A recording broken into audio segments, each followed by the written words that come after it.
Halo teman-teman, perkenalkan saya Yunita Francisca dengan NIM 182314032.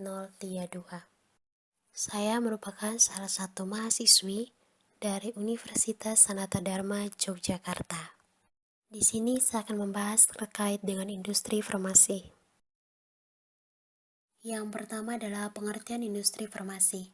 Menurut WHO, industri farmasi merupakan industri yang berbasis pada riset yang secara berkesinambungan memerlukan inovasi, promosi, biaya, organisasi, dan sistem pemasaran yang baik. Sedangkan menurut Peraturan Menteri Kesehatan Republik Indonesia Nomor 1799-Menkes-Per-12-2010, industri farmasi adalah badan usaha yang memiliki izin dari Menteri Kesehatan untuk melakukan kegiatan pembuatan obat atau bahan obat. Selanjutnya adalah jenis-jenis industri farmasi.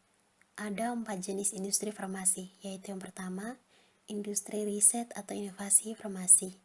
Pada jenis industri yang pertama ini, bertujuan untuk menghasilkan obat atau bahan baku obat hasil riset sendiri. Yang kedua, industri sintesis atau fermentasi industri. Jenis industri yang kedua ini bertujuan untuk menghasilkan bahan aktif obat atau bahan baku lainnya, baik yang mempunyai hak paten atau sudah daluarsa. Yang ketiga, industri manufaktur farmasi.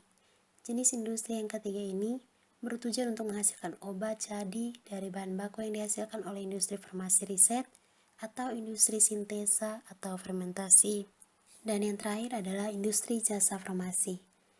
Jenis industri farmasi yang terakhir ini bertujuan untuk memberikan jasa berupa jasa penelitian, sintesis, atau formulasi, semacam studi tentang pasar obat baik nasional, regional, dan internasional. Selanjutnya adalah perkembangan terkini terkait industri farmasi. Yang pertama adalah teknik pengobatan.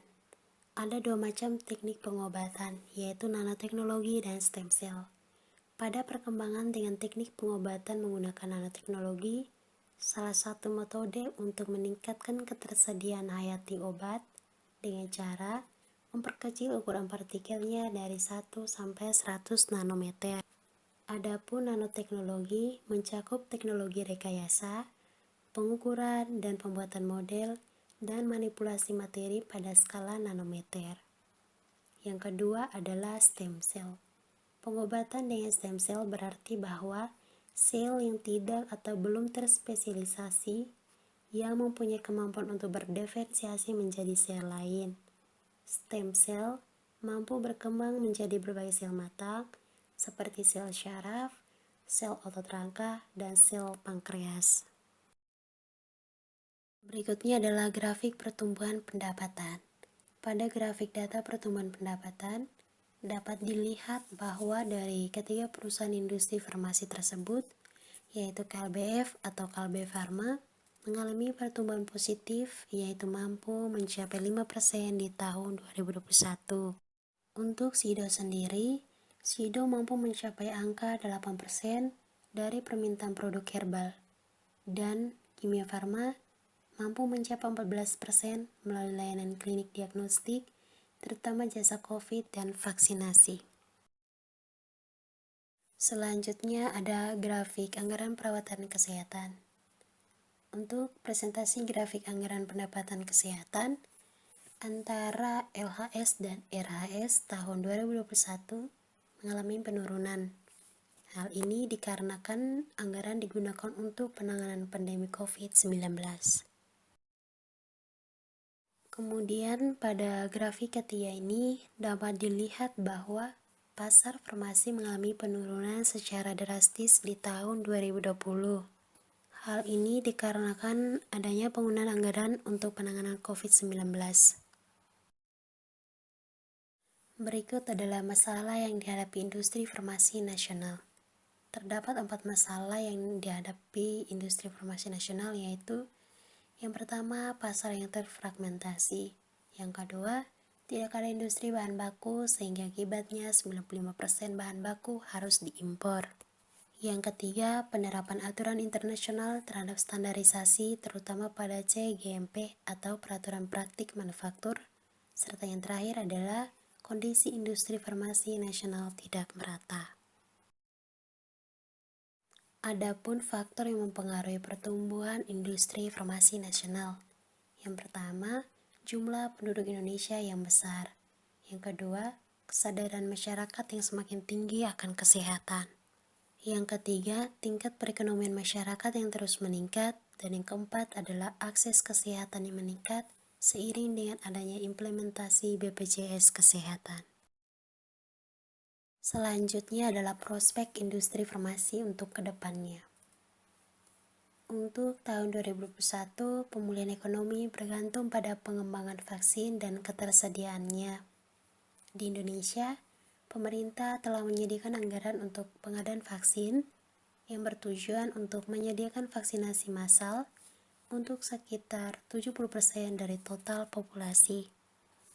Perusahaan farmasi di Indonesia berpartisipasi dalam proses pengembangan vaksin, dan kesadaran yang lebih besar akan gaya hidup sehat akan menguntungkan perusahaan farmasi. Prospek yang pertama adalah tertuju pada vaksin. Perusahaan farmasi besar berfokus pada pengembangan vaksin COVID-19. Dalam perkembangan terakhir yang menjanjikan bahwa vaksin baru ini telah mencapai tingkat efektivitas di atas 90%. Langkah selanjutnya adalah bagaimana menyiapkan kapasitas produksi dan tenaga terampilannya. Dan juga ada tantangan untuk vaksinasi massal, termasuk menjaga suhu rendah vaksin selama berkegiatan di luar rumah. Dan targetnya sekitar 70% dari total populasi harus divaksinasi untuk mencapai kekebalan tubuh. Prospek yang kedua adalah vaksinasi gratis pada tahun 2021. Seperti yang kita tahu bahwa pada pertengahan Desember 2020, Presiden Joko Widodo mengumumkan bahwa pemerintah akan memberikan vaksinasi gratis untuk seluruh penduduk.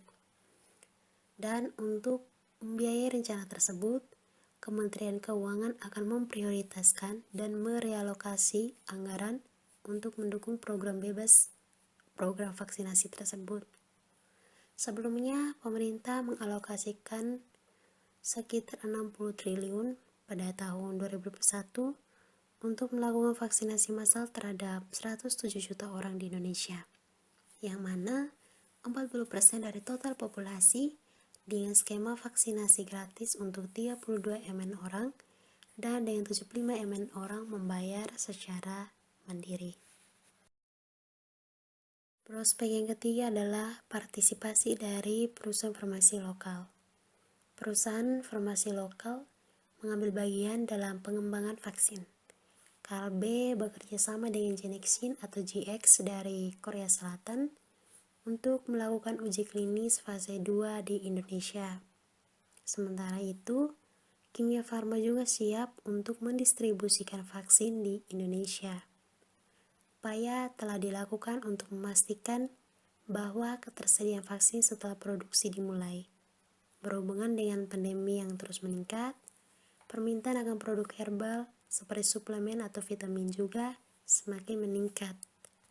Maka dari itu Kalbe dan Kimia Farma bekerja sama dengan memproduksi API dan bahan baku untuk beberapa yang banyak digunakan sebagai obat-obatan dan untuk pengobatan pasien kanker.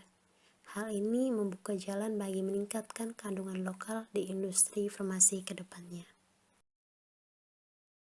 Dan prospek yang terakhir adalah tetap netral. Di sini ada 3 perusahaan yang dituju, yaitu KLBF atau Kalbe Farma, Sido, dan Kimia Farma. Untuk KLBF atau Kalbe Farma, hal ini dikarenakan solidnya neraca dengan portofolio produk yang memenuhi permintaan kesehatan yang terus meningkat, seperti produk suplemen atau vitamin.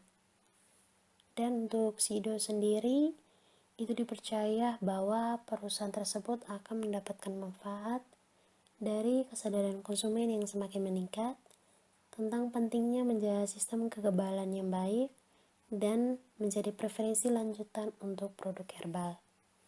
Dan untuk Kimia Farma sendiri harus menikmati transaksi positif dari berita terkait produksi vaksin saat ini.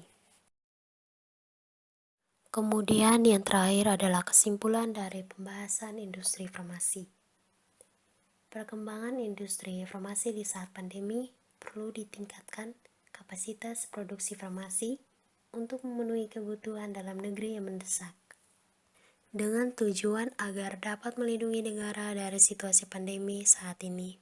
Apabila dilihat dari tingkat penyerapan bahan baku, sekitar 90% bahan baku yang digunakan oleh perusahaan farmasi Indonesia merupakan produk impor, di mana 60% diimpor dari Cina. Namun, ada efek positif bagi industri farmasi, diantaranya terdapat banyak relaksasi aturan yang sangat membantu industri farmasi untuk terus berkembang. Sekian pembahasan dari saya terkait dengan industri farmasi. Atas perhatian saya ucapkan terima kasih.